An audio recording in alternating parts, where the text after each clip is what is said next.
An archived 1901 nursery photo seemed calm until experts enlarged the crib's interior. What they found inside that antique wooden crib would forever change how we view seemingly innocent historical photographs. This is the story of a discovery that turned a peaceful family portrait into one of the most disturbing images ever preserved in historical archives. Dr. Eleanor Vance had spent 15 years working as a senior archivist at the Whitmore Historical Institute. Her days were filled with carefully cataloging precious photographs, documents, and artifacts that told the stories of families from generations past. She took pride in her meticulous work, ensuring that each piece of history was properly preserved for future researchers and the public to explore. On a quiet Tuesday morning in March, Dr. Vance was working on digitizing a collection of early 20th century family photographs. The Institute had recently received funding to create an online database, making their vast collection accessible to people around the world. Each photograph needed to be scanned at the highest possible resolution to capture every detail that might be important to historians or genealogists. Among the dozens of photographs in her current batch was a particularly striking image labeled simply as Blackwood Nursery, 1901. The photograph was in remarkable condition for its age. The sepia tones were rich and warm, and the image showed no signs of the typical damage that plagued photographs from that era. It depicted an elegant nursery that clearly belonged to a wealthy family. The room was beautifully appointed with expensive wallpaper featuring delicate floral patterns. Heavy curtains framed tall windows that allowed soft, natural light to filter into the space. An ornate rocking chair sat in one corner, its carved wooden details speaking to the craftsmanship of the period. But the centerpiece of the nursery was an exquisite wooden crib, handcrafted with intricate designs carved into its headboard and sides. Dr. Vance placed the photograph on her high-resolution scanner, adjusting the settings to capture every possible detail. The scanning process took several minutes, during which she prepared the digital file folders and database entries. When the scan was complete, she opened the file on her computer to check the quality and ensure all details were sharp and clear. The digital image appeared on her monitor in stunning clarity. She could see textures in the wallpaper that were barely visible in the original photograph. The grain of the wooden furniture was now clearly defined, and even the fabric patterns on the curtains were crisp and detailed. Satisfied with the overall quality, she began to zoom in on different sections of the image to verify that everything had scanned properly. She examined the wallpaper, the furniture, and the window details. Everything looked perfect. Then she moved her attention to the wooden crib, the most prominent feature in the photograph. As she zoomed in on the crib's interior, something caught her attention. Deep within the shadows of the blankets, there was a shape that didn't quite make sense. At first glance, it appeared to be just the natural folds and shadows of fabric. But as Dr. Vance adjusted the brightness and contrast of the image, the shape became more defined. It wasn't a doll or a stuffed animal. It wasn't a trick of light and shadow. There was something there that shouldn't have been there, something that made her stomach tighten with an inexplicable sense of dread. Dr. Vance leaned closer to her monitor, her heart beginning to race.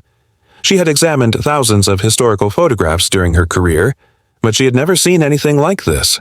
The shape appeared to have features that were almost human, but somehow wrong. The proportions were off, and there was something about the way it seemed to be positioned that felt unnatural and disturbing. Determined to understand what she was seeing, Dr. Vance began researching the Blackwood family. She accessed the Institute's genealogical databases and historical records, searching for any information about the family who had lived in that beautiful nursery over a century ago. The Blackwoods were indeed a prominent family in their community. Harold Blackwood was a successful textile manufacturer who had built his fortune during the industrial boom of the late 1800s. His wife, Beatrice, came from old money and was known for her charitable work and social activities. According to birth records, they had welcomed their first child, a son named William, in the spring of 1901. The early records painted a picture of a happy, successful family. Newspaper social pages mentioned their lavish parties and community involvement. Harold's business was thriving, and Beatrice was actively involved in local women's organizations. Everything seemed perfect for the young family as they celebrated the arrival of their first child. But then something strange happened. Dr. Vance noticed that all mentions of the Blackwood family in public records abruptly stopped in late 1901, just a few months after their son's birth. There were no more social announcements, no business dealings mentioned in the commercial newspapers, and no records of their continued residence at their grand estate. Intrigued by this sudden disappearance from public life, Dr. Vance dug deeper into the archives. She discovered property records showing that the Blackwood estate was sold in early 1902 for a fraction of its value. The sale was handled quickly and quietly, with no public auction or extended marketing period. The family had simply vanished from their community without explanation. In a separate collection of personal papers, Dr. Vance found several letters written by Beatrice Blackwood to her sister Margaret, who lived in a distant city. These letters had been donated to the archive decades later by Margaret's descendants, who had kept them as family, keepsakes without understanding their significance. The early letters were filled with joy and excitement about motherhood. Beatrice wrote about her beautiful baby boy, describing his peaceful nature and how content he seemed in his lovely nursery. She mentioned how perfectly he slept and how quiet he was, qualities that any new mother would appreciate.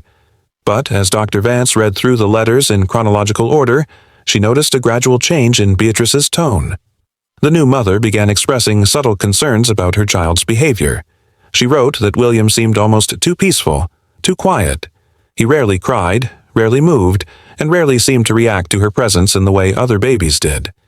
Beatrice mentioned in one letter that she sometimes felt watched while in the nursery, even when the baby appeared to be sleeping. She described a feeling of coldness in the room that couldn't be explained by the weather or the house's heating system. Her sister's responses, also preserved in the collection, dismissed these concerns as normal new mother anxiety. As the letters continued, Beatrice's worries intensified. She wrote about how her baby's eyes seemed different somehow, lacking the warmth and recognition she expected to see. She mentioned that he felt unusually cold to the touch, even when bundled in warm clothing. Most disturbing of all, she began to suspect that the child in her nursery was not the same child she had given birth to. The letters revealed Beatrice's growing certainty that something had replaced her real baby. She wrote about waking up one night to check on William and feeling an overwhelming sense that the thing in the crib was not her son. She described how it looked exactly like her baby, but felt fundamentally wrong in ways she couldn't explain to anyone else. Dr. Vance was fascinated by these letters, but she knew they could be explained by postpartum depression or anxiety, conditions that were poorly understood in 1901. However, her discovery of the shape in the photograph made these historical accounts feel more significant and troubling than simple medical explanations could address. Continuing her research, Dr. Vance found additional estate papers that had been misfiled in another section of the archives. Among these documents was something that made her blood run cold, a small, leather-bound personal diary that had belonged to Beatrice Blackwood. The diary had been overlooked by previous researchers because it was labeled as general household records. The diary entries began normally, with typical observations about daily life and baby care. But as Dr. Vance read deeper into the entries, the content became increasingly disturbing. Beatrice wrote about nights when she would stand outside the nursery door, afraid to enter because something felt wrong about the space. She described mornings when she would find the baby in positions that seemed impossible for an infant to achieve on their own. The blankets would be arranged differently than she had left them, and the baby would be staring at the ceiling with an intensity that unnerved her. One particularly chilling entry described Beatrice's realization that her baby never blinked while she watched. She had spent an entire afternoon observing from the doorway, and the infant's eyes had remained fixed and unblinking for hours. When she finally approached the crib, the baby immediately closed its eyes and appeared to sleep normally. The diary entries revealed Beatrice's growing terror as she became convinced that whatever was in her baby's crib was not human. She wrote about its skin feeling unnaturally cold and its complete lack of normal infant responses.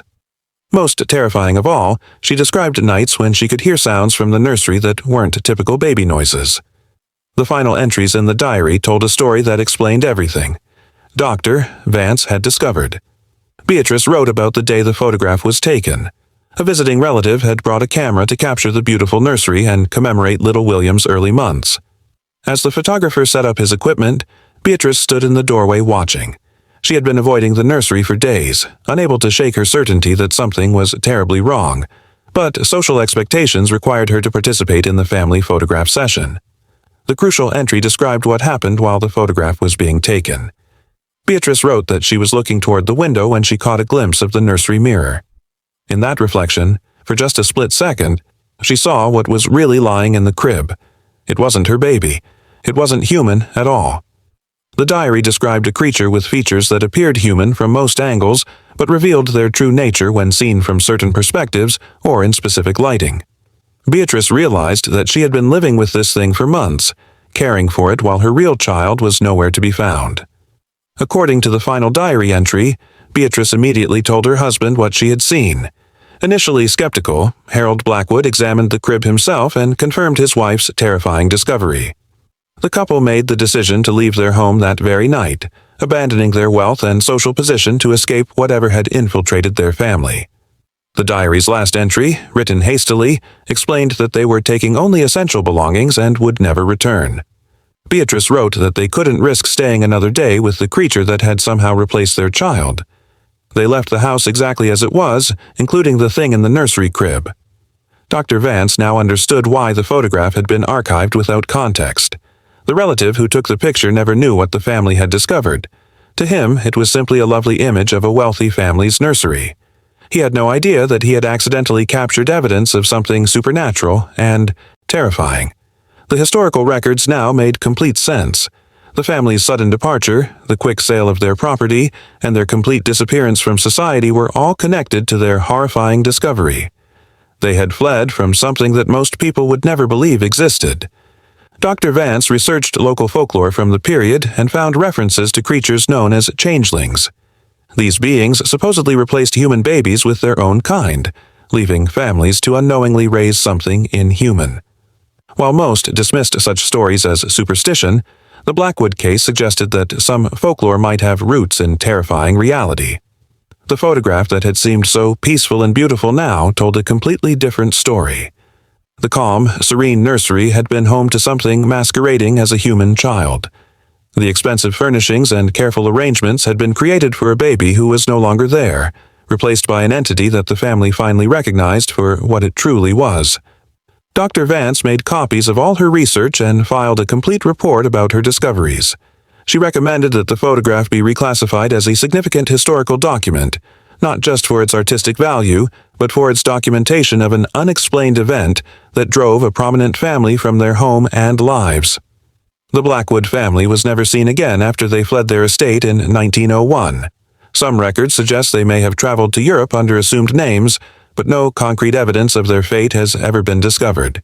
The creature they left behind presumably remained in that nursery until the house was eventually sold and demolished years later.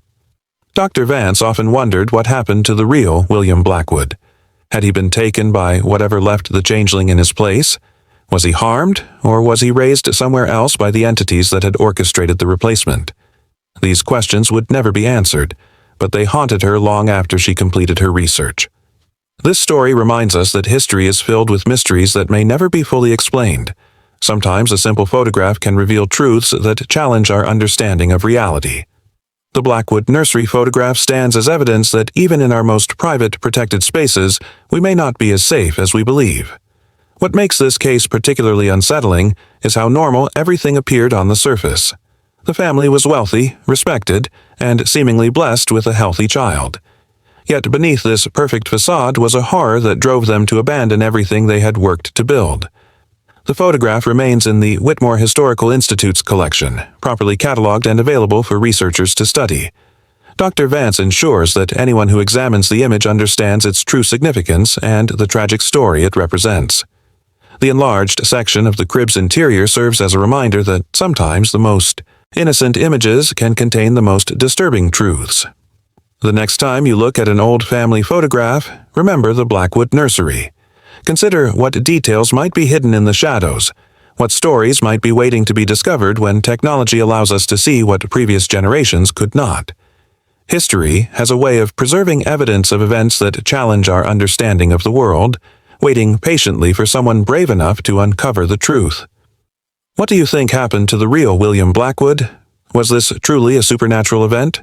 Or is there another explanation for the family's sudden disappearance?